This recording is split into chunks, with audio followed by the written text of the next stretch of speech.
This channel won't survive without your subscription and likes. Help me. The tourist thought the guardsman was just another attraction, that the rules didn't apply to him. But one step over the line, and everything fell apart. The command, the fall, the crowd's laughter. Yet the most humiliating part was still to come. London, gray, damp, but proud. The air smells of wet asphalt and the ever-present rain, which here isn't a guest, but the master. Outside Buckingham Palace, hundreds of tourists stand armed with cameras, selfie sticks, and terrible manners. In the midst of all this chaos stands him, the guard, the embodiment of discipline, a symbol of British resilience. Red coat, bearskin hat, frozen like a statue, a piece of history that some simply fail to respect. And then, him, the one about to turn this all into a circus. An American, about 40, scrawny yet cocky, like a kitten that thinks it's a tiger. Draped in a U.S. flag, a Make America Great Again cap glued to his head. One hand gripping his phone to capture his moment of glory, the other clutching a beer can that, by all accounts, seems to have replaced his common sense. "Hey, bro!" His loud, obnoxious voice cuts through the air. "Dude, come on, give us a smile." The guard, of course, stays silent. This isn't just his job. It's an honor. He is the face of tradition. But what does that matter to the tourist? He paid for his ticket to London, which in his mind means the Royal Guard is obligated to entertain him.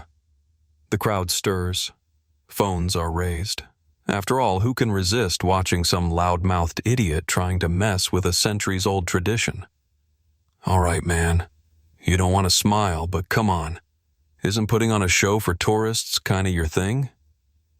He takes a wobbly step closer, the alcohol making him sway. And here it is. That moment when the audience feels the tension.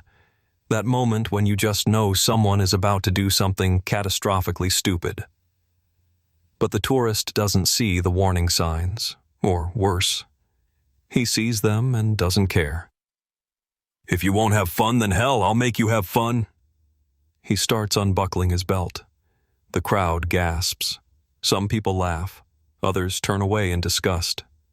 And the guard? The guard stands firm. But the tourist takes another step forward. Everyone knows about the white line, that invisible but sacred boundary. Unseen by regular people, but absolute to the Queen's Guard. But not to this tourist. "Come on, my man." A drunken grin stretches across his face. "Say something. Give us a little reaction." Another step. The crowd hums with excitement. Some people yell, "Dude, bad idea." Others egg him on. "Go for it." Because that's how things work in the internet age. People love a spectacle. And then, it happens. The very moment his shoe touches the line, the threshold between a joke and reality, the guard moves. His rifle snaps up. "Stand still!" The voice is thunder. It doesn't ask. It commands. It doesn't suggest. It orders. The tourist freezes. His booze-addled brain clearly short-circuits as it struggles to process what just happened. The crowd erupts. Some laugh, some film, some whisper. "Oh man, he's so screwed." "Whoa, chill, dude," the tourist stammers, taking a step back, his hands raised in mock surrender.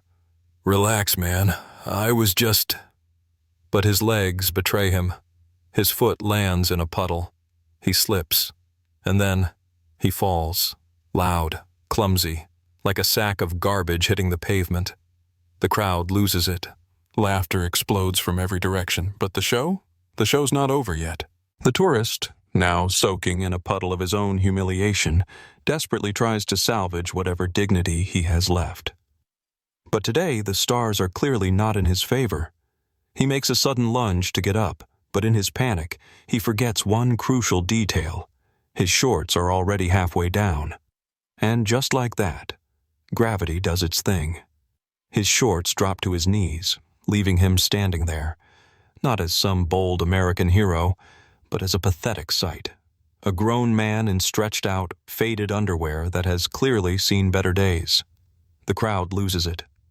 People clutch their phones, recording, live streaming. Someone shouts, "Bro, congrats! You're not just a tourist now, you're a meme!" And they're right. Headlines practically write themselves. Tried to mock the Royal Guard, ended up mocking himself. Lifetime embarrassment. American in underwear versus British guardsman. But the tourist's troubles are far from over. A policeman approaches, tall, broad-shouldered, with the expression of a man who has seen it all, but even for him, this seems like a first. "Sir," the officer says, his voice firm and completely devoid of sympathy, "it's time for you to leave." Realizing his career as a street clown is coming to an end, the tourist frantically pulls up his shorts. He mumbles something in his defense, but no one is listening. And then, a child's voice cuts through the laughter. "Mom, did that man really think he could drop his pants in front of the Queen's Guard? Does he want to join the army?" The crowd erupts. Laughter drowns out every other sound. The officer turns away, barely suppressing a grin. And the tourist? He stares at the ground. He knows. It's over. He did become famous on the internet, just not the way he wanted. An epic fall, dropped shorts, a kid's brutal commentary, all captured by hundreds of cameras. The question isn't whether this moment will go viral. The question is how fast. The answer? Lightning fast. Within an hour, TikTok, YouTube, and Twitter explode with videos featuring headlines like, "When you try to troll the Queen's Guard, but become the joke yourself." 15 minutes of humiliation that will last a lifetime. Tourist versus British Guard. Dropped pants, a puddle, and ultimate failure. The comments are ruthless. What's wrong with these tourists? No respect for traditions.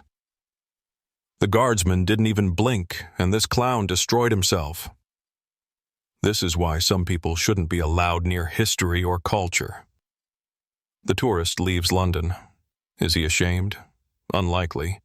People like him rarely feel shame. But a week later, sitting at his office desk, he hears the unmistakable sound of his co-workers laughing. He turns to the screen, and there it is. His face, frozen in the exact moment of his fall. And the guardsman? He stands, majestic, unshaken. His honor remains untouched, unlike the tourist.